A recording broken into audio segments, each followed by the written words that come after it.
আসসালামু আলাইকুম। প্রিয় দর্শক, যে ঘটনার জন্য অথবা যে আলোচনার জন্য, বৈঠকের জন্য, যেভাবেই বলেন না কেন, আমরা সবাই অপেক্ষা করছিলাম, আপনারা অপেক্ষা করছিলেন, সেটা হয়েছে। লন্ডনের সময় 9টা, আমাদের সময় দুপুর 2টা। এই সময়ে ডক্টর ইউনূস এবং তারেক রহমানের মধ্যে যে বৈঠকটা হওয়ার কথা ছিল সেটা ঠিক মতো শুরু হয়েছে এবং ঠিক 1.5 ঘন্টা পরে এই বৈঠকটা শেষ হয়েছে। 1.5 ঘন্টা লম্বা একটা বৈঠক এবং 1 to 1 মানে ডক্টর ইউনূস এবং তারেক রহমান তাদের দুজনের মধ্যে বৈঠক হয়েছে। তার আগে অবশ্য দুপক্ষের মধ্যে কিছু আলোচনা হয়েছে, বাট সেটা ইনসিগনিফিকেন্ট আমার কাছে। এই দুই নেতার কি আলাপ হলো সেটাই এই মুহূর্তে সবচেয়ে গুরুত্বপূর্ণ। এই বৈঠকটা নিয়ে আলোচনা হচ্ছিল এই কারণে যে এই মুহূর্তে যদি আমি সামনে নির্বাচনকে ধরি, তাহলে নির্বাচনে এই দুই পক্ষের মধ্যে একটা দ্বিমত ছিল। ডক্টর ইউনূস আগেই বলেছিলেন উনি নির্বাচন দিতে চান এপ্রিল মাসে আগামী বছরের, আর তারেক রহমান চাচ্ছিলেন এবছরেরই ডিসেম্বরের মধ্যে নির্বাচন দেওয়ার কথা বলেছিলেন। কাজে এই বিরোধ দূর করা দরকার ছিল।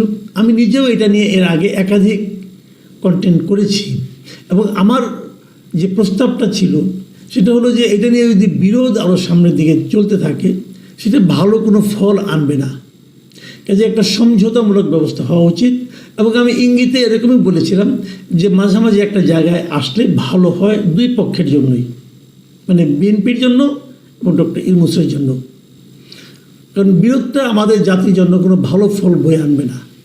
আর ব্যক্তিগতভাবে আমি আগে থেকেই বলেছিলাম যে আমি ডিসেম্বরের আগেই নির্বাচন করার পক্ষে। অক্টোবর হলে সবচেয়ে ভালো হয়, আর তা হলে বড় যে ডিসেম্বর। এটা আমি পার্সোনালি বলেছিলাম। কী কারণে বলেছিলাম, কী কারণে এই সময়টা আমি নির্ধারণ করেছিলাম সেটা আমি ব্যাখ্যা করেছিলাম। যাই হোক, সেটা অন্য ব্যাপার। ডক্টর ইউনূস কেন এপ্রিলেই নির্বাচন করতে চান এই বিষয়ে কোনো ব্যাখ্যা উনি কখনোই দেন নাই।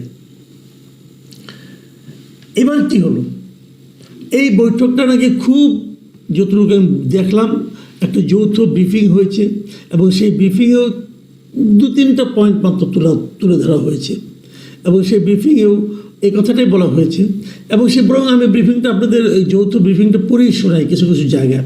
সেখানে কি বলা হয়েছে, কি বলা হয়নি সেগুলো আমি বলি। ওইখানে তারেক রহমান প্রধান উপদেষ্টার কাছে বলেছেন যে উনি প্রস্তাব দিয়েছেন যে আগামী বছরে রমজানের আগে নির্বাচনের আয়োজন করার জন্য এবং উনি এটাও বলেছেন দলের চেয়ারপারসন বেগম খালেদা জিয়াও মনে করেন যে ওই সময় নির্বাচন হলে ভালো হয়। মানে রমজানের আগে, রমজান শুরু হবে আগামী বছরের ফেব্রুয়ারির 19-20 তারিখ এরকম সময় আর কি, তার আগে নির্বাচন হতে হবে, এরকম কথা উনি বলেছেন। জবাবে প্রধান উপদেষ্টা কী বলেছেন এই কথাগুলি একটু মন দিয়ে আপনারা শুনুন। তিনি বলেছেন, আমি হুবহু পড়ে শোনাচ্ছি, তিনি বলেছেন তিনি আগামী বছরের এপ্রিলের প্রথমার্ধের মধ্যে নির্বাচন অনুষ্ঠানের ঘোষণা দিয়েছেন। সকল প্রস্তুতি সম্পন্ন করা গেলে 2026 সালে রমজান শুরু হওয়ার আগের সপ্তাহেও নির্বাচন আয়োজন করা যেতে পারে।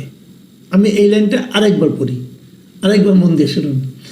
সকল প্রস্তুতি সম্পন্ন করা গেলে, যদি সব ধরনের প্রস্তুতি সম্পন্ন করা যায়, শেষ করা যায়, তাহলে 2026 সালের রমজান শুরুর আগের সপ্তাহেও নির্বাচন আয়োজন করা যেতে পারে। নির্বাচন করা যাবে তা না, যেতে পারে।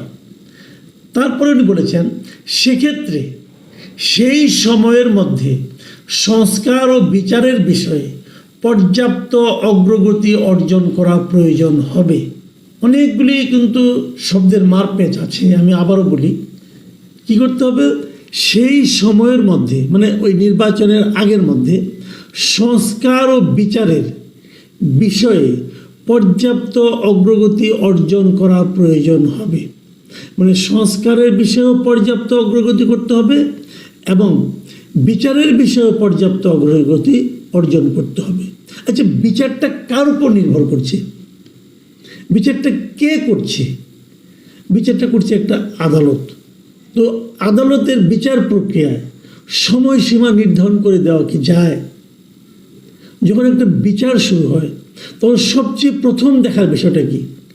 সবচেয়ে প্রথম দেখার বিষয়টা হলো সুবিচার।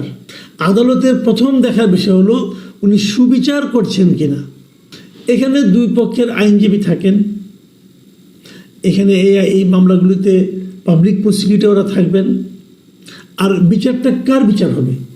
একজন ব্যক্তির বিচার, নাকি এক গ্রুপ অফ পিপুলের বিচার, নাকি একটা গোষ্ঠীর বিচার, নাকি একটা দলের বিচার? বিচার শব্দটা কিন্তু এখনো ক্লিয়ার না। আপনারা কার কার বিচার করবেন? তো সবগুলো বিচার আপনি 6 মাসের মধ্যে করে ফেলবেন, মানে পর্যাপ্ত অগ্রগতি সম্পন্ন করবেন আপনি? করতে পারেন, আমার কোনো আপত্তি নেই, হলে হতেও পারে, সবগুলোই হয়ে যাবে। সেক্ষেত্রে কি সুবিচার নিয়ে প্রশ্ন উঠতে পারে না? এই বিষয়গুলো কিন্তু অনেকগুলো শর্ত, অনেকগুলো পয়েন্ট কিন্তু এখানে আলোচনার জন্য থেকে যাবে ভাই। এটা কিন্তু খুব ক্লিয়ার অ্যান্ড সিম্পল না। এখন যদি অগ্রগতি সম্পন্ন না হয়, অর্জন না হয়, তাহলে কি তাহলে নির্বাচন ডিসেম্বরে আপনার ফেব্রুয়ারিতে হবে না, রমজানের আগে হবে না? এই বিষয়গুলো আসলে ক্লিয়ার না, আমার কাছে অস্পষ্ট মনে হয়েছে। তো সমস্যা নেই কেন? আমার কাছে যেটা অস্পষ্ট মনে হচ্ছে সেটাকে বিএনপি আবার ক্লিয়ার মনে করছে। কারণ বিএনপির তারপরে যে যৌথ একটা সাংবাদিক সম্মেলন হয়েছিল, সংবাদ সম্মেলন হয়েছিল, সেই সংবাদ সম্মেলনে আমি দেখলাম যে বিএনপির পক্ষে আমির খসরু মাহমুদ চৌধুরী সাহেব উপস্থিত ছিলেন, এবং উপস্থিত ছিলেন প্রধান উপদেষ্টার প্রেস সেক্রেটারি যিনি শফিকুল আলম, উনি উপস্থিত ছিলেন। আর উপস্থিত ছিলেন দেশের নিরাপত্তা উপদেষ্টা মিস্টার খলিলুর রহমান। আমি না একটা জিনিস ক্লিয়ার না, বুঝতে পারলাম না, সেটা হলো এই আলোচনায়, এই বৈঠকে নিরাপত্তা উপদেষ্টার কাজটা কি? বিদেশের মাটিতে যখন আমি অন্য দেশের কথা যদি ভাবি, এ ধরনের যখন কোনো আলোচনা হয়, নিজ দেশে দুইজন রাজনৈতিক দলের মধ্যে যে আলোচনা হয়, সেখানে নিরাপত্তা উপদেষ্টার কাছ থেকে, উনি কি খুব বড় কোনো পলিটিক্যাল ফিগার? আমাদের দেশের রাজনৈতিক অঙ্গনে ওনার কি ব্যাপক গ্রহণযোগ্যতা? Why security adviser? এই কথাটাকে আপনারা খেয়াল করেছেন? আমি একটা জিনিস লক্ষ্য করবেন, আপনারা এই কাজটা কিন্তু আসলে প্রেস সেক্রেটারি করতে পারতেন, অথবা একজন সিনিয়র কোনো একজন উপদেষ্টাকে রাখতে পারতেন এখানে, যারা এই আন্দোলনের সঙ্গে ছিলেন, এরকম কাউকে রাখতে পারতেন, আসিফ নজরুল সাহেবকে রাখতে পারতেন, কোনো সমস্যা ছিল না। তার নিরাপত্তা উপদেষ্টা কেন? একটা অদ্ভুত সফর ছিল ডক্টর ইউনূসের। ইংল্যান্ডে গিয়েছেন, কি করেছেন, নিজে একটা ব্যক্তিগত পুরস্কার নিয়েছেন, কিন্তু সেখানে আবার দ্বিপাক্ষিক নাকি মিটিং হবে বলেছেন। ব্রিটেনের প্রধানমন্ত্রী ওনাকে দেখা দেননি, আমাদের পররাষ্ট্র মন্ত্রণালয়ের কেউ ওনার সঙ্গে ছিলেন না, নিরাপত্তা উপদেষ্টা ছিলেন কেন? একটা জিনিস খেয়াল করেন, বিএনপির যে প্রধান যে দাবিগুলো ছিল ডক্টর ইউনূস সাহেবের কাছে অনেক আগে থেকে, নির্বাচনের ডেট নিয়ে আরেকটা দাবি কিন্তু বিএনপি করেছিল, যে ইশরাকের ইস্যুকে কেন্দ্র করে তারা এই উপদেষ্টাদের মধ্যে 3 জন উপদেষ্টার বিদায় চেয়েছিলেন, বলেছিলেন এই 3 জন উপদেষ্টাকে সরাতে হবে। এবং খুব ইন্টারেস্টিংলি এটা খেয়াল করা যাচ্ছে, আমি এটা বেশ কৌতুক অনুভব করছি, সেটা হলো ওই তার দাবিটা করার পর 3 জন উপদেষ্টার ব্যাপারে তাদের সেই দাবিটা উচ্চারিত হওয়ার পর থেকে আমি দেখছি বিএনপির সঙ্গে প্রধান উপদেষ্টা যখনই কোনো মিটিং করছেন, এরপর 2বার হলো এটা নিয়ে, সেখানে ওই 3 জনের যে কোনো একজন থাকছেন। আগের বার যখন মিটিংটা হলো, সেখানে আসিফ মাহমুদ সজীব ভুঁইয়া, মানে সবচেয়ে কনিষ্ঠতম বয়সের দিক দিয়ে, অভিজ্ঞতার দিক দিয়ে তাকে বসিয়ে রাখা হয়েছিল। এবং বিএনপি যে 3 জনের কথা বলেছিলেন তার মধ্যে আসিফ মাহমুদ সজীব ভুঁইয়া ছিলেন, এবং এইবার মিস্টার খলিলকে রাখা হলো। এই খলিলের ব্যাপারেও বিএনপির আপত্তি ছিল। তার মানে বিএনপির যাদের ব্যাপারে আপত্তি, তাদেরকে এনে বিএনপির পাশে বসিয়ে দেওয়া হয়েছে।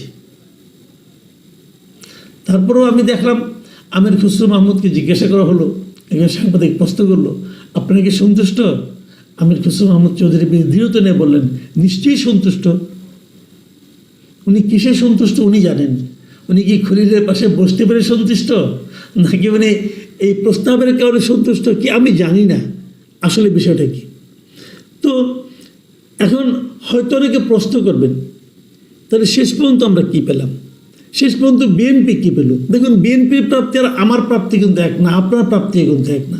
বিএনপি একটা পলিটিক্যাল পার্টি, আমরা সাধারণ মানুষ, আমরা দেশে একটা খুবই গ্রহণযোগ্য একটা নির্বাচন চাই, এবং নির্বাচনের মাধ্যমে আমরা আমাদের পরবর্তী 5 বছর কে দেশ শাসন করবেন, কে দেশ পরিচালনা করবেন, তাদেরকে বেছে নিতে চাই, এবং আমরা একটা সুবিধাজনক সময়ে একটা নির্বাচন চাই। তারপরেও বিএনপি যেহেতু বড় দল, তাদের সন্তুষ্টি আমাদেরকে স্পর্শ করে, আমরাও সন্তুষ্ট হতে চাই। আমরা চাই বিএনপির এই সন্তুষ্টি যেন নির্বাচন পর্যন্ত জীবিত থাকে। প্রিয় দর্শক, এখন এ পর্যন্তই। আল্লাহ হাফেজ।